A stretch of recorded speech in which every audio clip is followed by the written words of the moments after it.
Amasan, Chin, Kuki, Mizo, Zomi, Mar, Kote Ahivem, Tile Habu, Simzom Kit Hidinga, Damna Epetu, Ipaucho, Lopina Changtahen. Chun, like, share, let subscribe, Bolna Luten Le, Elabol Pig Din, Le Happy Now, Kohundon Hi. Tun, La Simpan Kitai Tiu. Chin, Kuki, Mizo, Zomi, Mar, Kote Ahivem, Bungana. Afghanistan Gama, Hindu Kush, Phagum. Israel Sonte Chu, Afghanistan Gama Achen, Nading Mun Aho Lion. Hindu Kush, Phagum, Atung Su'u. Zamun Achun, Gami Te Gancha Chingin, Nek Akilo Un. Mun chum in akichon to ui gam mi te ho chun anami nu he lo ji un chan udung zu in bengali ho chun kuki manu kuki mi aun phut phu pik taw kuki ki ti ji chu chen namun den nei lo pem hat nomadic tribes tina ahi. Encyclopedia Britannica. Je Kuki Kiti Ho Hi Adik in Israel Son Reuben Pungto Gad Pungto Manasi Pungmite Ahiwa Elohim Hansi Chun Anung Udel Zui Pekin Hoi Munin Le Gal Muna Umloin Pem Tol in Afghanistan Gam Nusi in Pakistan Gam Hun Zot Malam in South India Hun Chun Suk in Bangladesh Gam Cham Den Loi Un Bangladesh Kipat Assam Gam Tripura Gam Ui Ama Ho Chu Tulahin Chakma Kachari Karbi Garo Tripuri Riang Rangho Akitiu Khen Khatchu Jammu le Kashmir Gama Pathan Telak-in Pathan Suk Loi Ui Ama Ho Hi Reuben Phung le Gad Phung Ahiu Manasi Phung Mi Te Ho Chu Afghanistan Gama Kipanin Indus Luinak Lam Ho in BC Som Kubel in Ahung Pem Dok U Tibetan Gam Azon Un Genthel Iliang Vai Taka in Boal Jin Bangin Giana Kitublo Umna Kitublo Ning Lepon Silding Nailoin Gyalvun Po Kisilin Avak Waiwi Hebrai Bung Som Lakhat Chang Som Thum Laku Kapat Som Thum Laku Israel Chate Tibeto Burman Telaga Israel Sonte Paktun Mite Hon Kuki LT Teo Reuben Gad Manasil Phung Te Chu Asia Khomol Pi Lama Ba Mang Hiu Israel Pocket Library History until 1880 Pek Som Sagile Thumle Chronicle Khatna Bunga Chang Som Nilagu Peter Thot Khat Bung Khat Chang Khat Ahin Manasi Phung Te Chu Afghanistan Gama Kipatin Indas Luipi Naklam Zone Toin Akitol Un Tang Lin Tang Neo Kanin Achina Abak Nao Gam Mi Te Ho Chu Amel Maung Inu Ahitan Alung Thimu Chu Lau Thon Nan Adim Jing Tap Ahi Rijik Achun Ipu Ipa Teo Chun Pu Gao Pa Gao Aho Phat Ule Manasi Tuipi Tuicha Kan In Nahung Tang Lin Tang Neo Kan In Nahung Melma Gamlei Tontung In Atisek Ui Jijik Achun Manasi Phung Te Chu Afghanistan Gamle Tibetan Gam Kika Lachun Kumtam Tak Ahung Tham To Un BC Nga Ve Lachun Tibetan Gam Chu Ahung Kitolu Taw Hi Ahung Nao Lampi Chu Tang Sang Tak Tak Le Sao Tak Tak Te Honju In Atang Sang Pen Chu Somakai Ahilule Himalay Tang Nativin Tulai Ahin Himalay Agititai ji gama mi te chu Tibeto Burman akitiva ama holak achun manasi phung te chu lakhosa khom o Tibeto Burman te paule ham hole ahung mang tau ahi henu hepa hut keng na mit song lu ti ho hi Tibeto Burman te pau imalu ahi jimasanga manasi te chun apau malu chu Semitic speaking people alatiu historian Josephus bua muthe hi ji Semitic pau hi tulai hin Abraham khanga kipatin Hebrew pau akitai Israel son mang thai te gam hunchot na gam min doila amai muk chung pathin kon pal na tang popa apat Himalay kore tang popa tang kahung ping kororem tang kahun zui thang lo tang kahun zui e Himalay tang kaloi na khang ngai tang kahun zui sakribam tang kahun zui bangai tang e kamei tang a kemi tang a pathin tang a reng tang a kahun zui pathin kasut pi ngak eladon hun kati mo khai mizo chanchin bu pek zal somko jehi Israel te hunchot nagam min doila ahi Israel phung som te son la pak te hi Elohim in ala thute pi udung zo in lesit monglang khat akipat amonglang khat ting atun masang siu kichon tol jing ding lati godna agoi tun na ding in ha naw mun khada umong thelo na lungthim ningtel na chu athisan o Elohim chun sal ji in Tibetan gama chun le umde thelo in ahung ki tol do un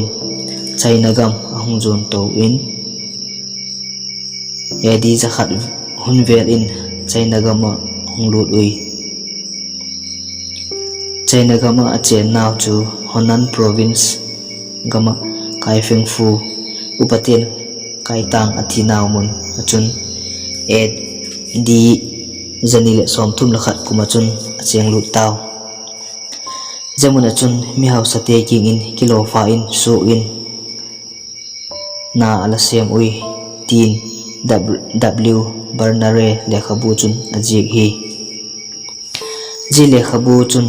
China lengpan pemhat mi te nomadic tribe hin khat Tibet gama kipat in China gama na sem ding in apulut hi tin akijek hi je mi te chu asa khubik dan chu mosa dan bu akijek golin abolui ati hi ama ho chu Mongolian te le China te to ahung chen khom phat un ji le chan kila tu in asun le pa acha teu chu Mongolian te le China te mel apujo taw tin le aji hi Israel sun te Mongolian le China mel pu ho chu agam mi te chun Mongolian Jews te le China Jews te tia head in ui tin aji gu hi Ancient History of the World page dale panga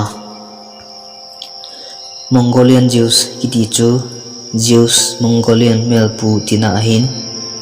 China Jews kiti chu Jews Chinese mel pu tina ahi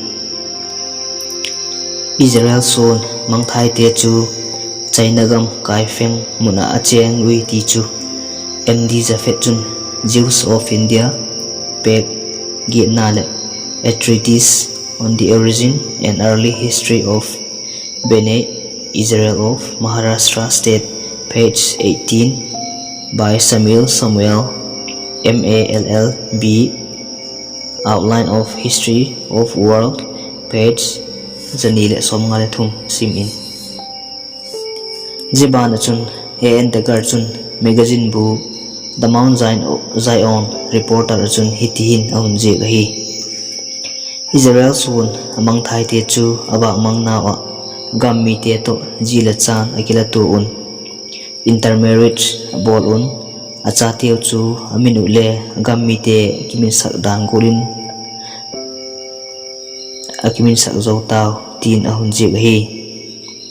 ji hi Elohim han si Deuteronomy bungsom ne leget chang som thum le ni na again gol in ahungui tung ta hi la chanu teu la chapa teu midang te pi hin tin amao ngai tu in ngui ta in in la tiwin lamin u le chao khop hel in ina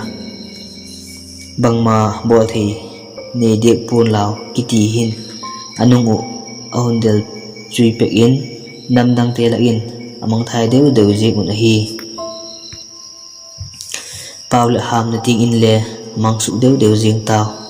ahin paul ham lam chun naw gam paw mang jing lew le chi le nam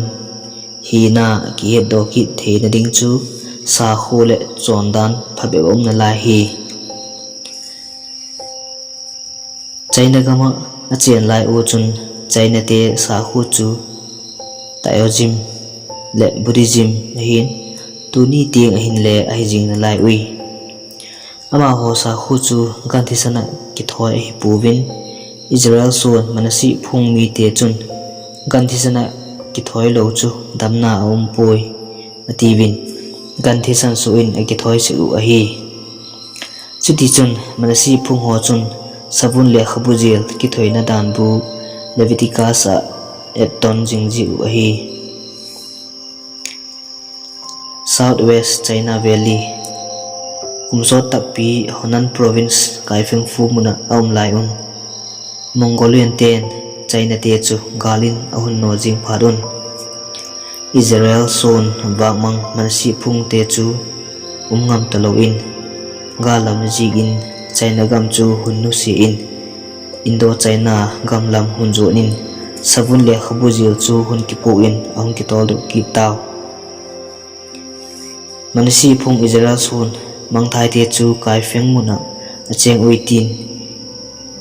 Uvenki BAED Deep TEFL Lekhabu University of Rangoon Chin Literature Annual Magazine page somsegilani nan jek hi kaifeng akipa chun loi khat chu Hong Kong le Shanghai lang zonun loi khat chun Indo China gam lemong aba phawa jigama chun gomdung phai chang thuk tak akim vela mole tangin kim vel phai gom amudo un jamon achun edi zanga le jagu hunlai in la cheng lu ta hi ji Southwest China phai gom hi lesi chunga phai gom bathum te laga alien pen laga khat a hi ji phai gom hi mule tangin kim vel thuk tak than hul gola chu upaten hula ping ka hi ti alagen u kha hul le ko hom hi zalowin phai gom valley a hi zo a hi hul kon thu simbu page lina en in ji phai gom dam kom thuk tak gam achun khang liwal hil la cham nungun China leng pa chun gam sung ahun khol na lamin Israel suan ipu ipa teu chu abasidoka asa khobik da nu a he do phat in Ganthisan suwa ki thoi ki taloding in thupian a ki thoi naw dan bu sabun le khabu chu ala pik tai je chu ipu ipa teu chun wi chaten ene zo pik tai ahun ti wa hi A History of the True Religion bu jek a hi je phai gom thuk tak hi masang la in Indo China gam alahin tun chu Vietnam a hi tai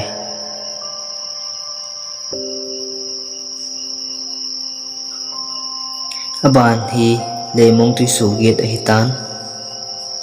aban chu amano thei tapu Israel son phung som te chun Elohim thupik abo si ji un jihan si ki koisa hi achung un tungin lemong lang khat ki pat lemong lang khat chu atung u ahi jihan si chu Elohim chun Mosa king in hitihin alagian ahi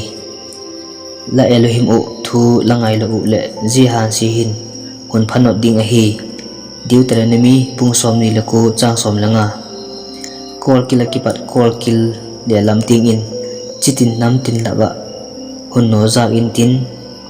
jitak chule lapi lapu tevin ahir khaklo pathian na semin atun wa in alapang ding lahiu je namte laga chun choldam na him him mopun la tivin lakeng tewin le ki cholnga tikni nei puna lau thon na lungthim te mi chaw na te hun pin tin la hin naw chu mong taga na him him nei pun la tivin ni tak le huwak ta le tin la tivin jingka le ni tak hita le tin la tivin je han si chu Israel sun te mang thai te ho chunga tung dinga te pi ga hi dung chu in ipu ipa teu chunga ala tung in kol kil kipat kol kil tok chu wa phudong a hi Deuteronomy bungsom ni legit sang som guk le lipat som guk le sagi China gam sim tumlam kai southwest China gam phai gum muna chen lai u chun hau sapu chu tek seten noi mang pa ala tiwa jichu amin ahi pon ahi namin ahin noi atleng pa thina ahi ku zat ku nam ahi ke talo e ho pu le pa te wang ahi poi ji southwest China gam phai gum thuk tak achun bang sak bang thang gola mule tang in om kim vel ahin asunga te chun gam dang din agin chak lo ahi ni kha chu ipu song thu chu gam wa in achile saku khat asido in adel del le mol vum adel do in amol vum chunga khodat vel vel le barmagam ahan mu kate gam dang lo hem itile chula gam len taka uma tin in lamin ahong kinung le ki tan in ahong tun phalin a u anaw asopi sangam te king in again in eiman gam dang lo hem itile gam len tak kamun jigam lam chu zon din noi mang pa ki pa in pot hitiu tin again le mi te ho chu le anom chi taw hi jipha da chun noi mang pa ki pat po do thini ding in tin noi mang pa chon nin pu song thu chun mi phabe khat akitha lo le ki podok thei lo ding a hi tin aman le anam chem ki cho in alam ve ki san anam chem chun mi jalak tak awa jing hi le nupi gai khat le awa dum in pu song thu mi tha chu noi mang pan het phat in pu song thu chu han se lo in